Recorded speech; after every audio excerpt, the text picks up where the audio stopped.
Bonjour et bienvenue sur ce salon de l'agriculture, le salon des retrouvailles. Enfin, nous y sommes et c'est la première émission. Et alors pour cette première émission, j'ai le plaisir de recevoir Hugo Thieffin. Vous êtes inséminateur et vous faites partie de la grande famille des Fragri Twitos. On va en parler. Comment ça va? Très bien, et vous? Moi, nickel. Je suis vraiment ravi. Alors, ce métier, inséminateur, de quoi s'agit-il? En fait, nous, notre but, c'est d'introduire de la semence dans le col utérin de la vache. Donc, en fait, pour les rendre gestantes via la voie insémination animale. Et notre, en fait, il n'y a pas de monte naturelle. En fait. Donc, tous les taureaux sont prélevés dans des tourelleries. Et nous, on pose juste des paillettes avec 6 gouttes de semence dans la paillette. Donc ça, c'est un acte vraiment très précis. Oui, c'est très précis, même technique. Et on doit avoir un CAFTI. Le CAFTI, c'est le certificat d'aptitude aux fonctions de technicien d'insémination pour inséminer en France. Parce que dans les autres pays, par exemple en Belgique, c'est les vétos qui inséminent. D'accord. Alors pourquoi ce métier spécifique? Pourquoi est-ce que ce ne sont pas les agriculteurs qui peuvent le faire eux-mêmes? Comment ça se... En fait, en France, maintenant, il y a des agriculteurs qui peuvent inséminer, par exemple les IPE, ça s'appelle. Donc c'est l'insémination par l'éleveur. Il y en a de plus en plus en France, mais nous, inséminateurs, on fait que des vaches tous les jours. Alors que les éleveurs, eux, ils inséminent que leurs troupeaux. Donc après, il y a moins d'expérience. Ils arrivent peut-être moins à passer de vaches que nous. Nous, notre métier, c'est que ça. Donc au final, on y arrive mieux au niveau de nos résultats peut-être. Et alors, vous travaillez dans une coopérative. Vous êtes combien dans cette coopérative? On est 90 INSEM. On est à peu près 140 salariés dans la coopérative où je suis. Et on est la 3e coopérative de France. D'accord. Et là, vous couvrez quel territoire? On couvre la Meuse, l'Alsace, Moselle, Haute-Marne et Vosges. Et ça veut dire qu'il y a un travail au quotidien? Au quotidien, il y a 7 jours sur 7 pendant toute l'année. On a juste 6 jours sans IA dans notre coopérative. Par exemple, le Nouvel An ou Noël. Donc, une insémination, ça n'attend pas? Non, ça n'attend pas. Il faut au mieux inséminer au plus vite. Et on est toujours là au service de l'éleveur. Alors, quel a été votre parcours? Comment est-ce que vous êtes arrivé à ce métier d'inséminateur? En fait, j'ai fait un bac STAV au lycée agricole de Rethel. Alors, doucement, un bac STAV, Sciences technologiques de l'agronomie du vivant, au lycée agricole à Rethel dans les Ardennes. Après, j'ai fait un BTS PA, donc production animale, à Fontaine-les-Vervins, dans l'Aisne. Et après, je me suis dirigé vers l'entreprise Elitest pour être embauché en tant qu'inséminateur. Et j'ai fait mon CAFTI, donc en juillet. Et je suis inséminateur depuis septembre. D'accord, donc c'est très récent. Vous avez quel âge? J'ai 20 ans. Bon alors, comment est-ce qu'on arrive sur ce métier? Qu'est-ce qui vous a attiré dans ce métier? Moi, ce qui m'a attiré, c'est principalement la génétique, le progrès dans la génétique des élevages de France. J'avais envie d'être utile, en fait, pour les éleveurs. Je me suis toujours battu pour les éleveurs et je me battrai toujours. Pour les jeunes, qu'est-ce que vous leur dites? Comment les attirer vers ce métier? Surtout le monde agricole, déjà. Mais on peut dire sur le métier, il faut être courageux pour être dans le monde agricole. Parce que tous les jours, c'est une bataille. Et je pense que déjà, il faut qu'ils ont courage. Enfin, il faut qu'ils ont plutôt... comment je pourrais dire il faut d'abord de l'envie. Ouais, de l'envie surtout. Parce que il y a des étapes à avoir. Et clairement... Si on reprend votre parcours, comment, à un moment donné, il faut le découvrir ce métier. Comment est-ce que vous avez découvert le métier d'inséminateur? Au début, je voulais faire technicien génétique en Jersiaise. D'accord. Et je me suis dit, au vu de mes capacités, je ne pourrais pas subvenir aux besoins des éleveurs. Donc je me suis écouté. Je me suis dit, pourquoi pas commencer déjà inséminateur, puis après on verra où tu sais que le monde nous mènera. Et je suis plutôt quelqu'un de terrain. Je ne suis pas quelqu'un de bureau.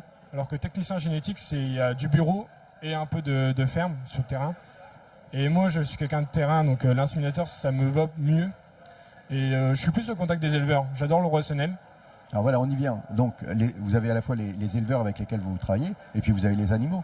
Donc, quels sont les messages que vous faites passer justement auprès des jeunes? Qu'est-ce que vous retrouvez à l'intérieur de ce métier? Principalement du relationnel. Il y a 90% de relationnel.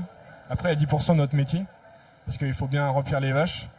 Mais Souvent, c'est du relationnel complet sur notre métier. Et il faut le préserver parce que c'est comme ça qu'on a nos éleveurs, c'est comme ça qu'ils nous nourrissent. Et il faut bien leur redonner un peu de joie. Alors, quand vous parlez de relationnel, comment ça se passe ? Quelles sont les différentes étapes qui amènent justement à ce travail d'insémination ? Une journée type, en fait, par exemple, les inséminateurs, les éleveurs, ils m'appellent sur un répondeur. Moi, je vais sur leur ferme, je note le numéro de la vache, je rentre le numéro de la vache, parce que je dois remplir un bulletin d'IA, que c'est obligatoire, avec le nom du taureau. Et après, je vais inséminer, je relâche la vache, et souvent les éleveurs sont là, ou ils sont pas là, mais après, souvent, je les vois. Mais après, au niveau du relationnel, c'est surtout on parle de tout et de rien, en fait. On parle pas de la génétique. On parle de notre métier en nous, parce qu'ils nous font totalement confiance. Vous parlez de la vie de la ferme ? La vie de la ferme, la météo, les travaux dans ce moment, par exemple les ensilages, on parle de tout et de rien en fait. Donc il y a un véritable échange sur le territoire ? C'est ça. Et avec les animaux, ça se passe comment ? Les animaux, c'est des fois j'ai besoin quand même d'aide parce qu'ils sont pas coopératifs, mais sinon ça se passe souvent bien. Il n'y a pas de vraiment souci. Des fois, il y a les coups de patte qui arrivent, hein, c'est le métier. Mais voilà. Donc un métier très humain. Et vous avez décidé d'en parler sur les réseaux sociaux. Qu'est-ce qui vous a poussé à prendre la parole sur les réseaux sociaux et notamment à travers Twitter ? En fait, c'est un métier qui est peu parlé sur Twitter. Et je crois que je suis le seul FR AgriTutos qui est inséminateur. Et je voulais quand même être utile et apprendre des choses aux personnes du monde agricole ou non. Et je me suis dit... pourquoi pas faire des trades sur la génétique, sur les présentations de taureaux, sur le métier en lui-même. En fait, il faut être le plus transparent possible. Et le but, c'est vraiment d'apprendre aux gens. Parce que moi, on m'a appris avant, donc je dois redonner en fait.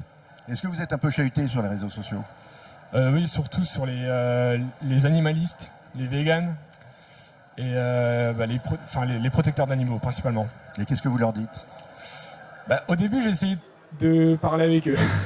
Mais bon, ils ont tout le temps raison en fait. Ils sont têtus et ils veulent pas savoir en fait. Ils veulent pas comprendre. Et quel est le plus grand argument que vous pourriez donner par rapport à la vie, par rapport au territoire, par rapport à l'humain que vous mettez dans votre travail ? De les inviter avec moi dans la voiture, puis faire une tournée d'IA, principalement. Voilà. Et ça, vous êtes prêt pour faire ça ? Pourquoi pas, s'il y en a un qui est partant, moi je suis partant. Et alors, qu'est-ce que ça vous apporte en même temps ? Donc aujourd'hui, vous avez décidé de donner, de transmettre sur les réseaux sociaux, mais en retour, qu'est-ce que vous apporte à vous ? J'attends rien en retour en fait. Moi, c'est juste du partage de ma vie en fait. C'est comme en ce moment, là, je suis sur un défi un jour avec un inséminateur pendant 100 jours. Clairement, je vais montrer toute la spécificité de mon métier et toute la globalité en fait. D'accord. C'est quoi ce défi ? En quoi il consiste ? En fait, on s'était lancé par Anne Boucard, une éleveuse, ce qui consiste en fait tous les jours on doit mettre une photo, donc on peut montrer ce qu'on veut. Moi, comme je suis inséminateur et que j'ai pas de ferme, je monte pas la traite ou les autres trucs. Je montre des paillettes, des pistolets, je montre un peu tout mon univers quoi. D'accord. Si on a envie de vous suivre sur Twitter, votre compte Twitter c'est bien @Hugo avec 2 O _T, c'est ça ? C'est ça. Bon, qu'est-ce que vous avez envie de dire à nos auditeurs ? Principalement, s'il y a des jeunes qui nous écoutent, croyez en vous, franchement, parce que moi, j'ai cru en moi, et le travail, il paye un jour. Clairement, il paye. Voilà. Écoutez, merci beaucoup. Je vous invite à suivre Hugo, vous allez découvrir un métier absolument passionnant. Il y a de la vie, il y a de l'humain, il y a des animaux, c'est vraiment quelque chose d'important aujourd'hui. Merci beaucoup et à très vite pour la prochaine émission.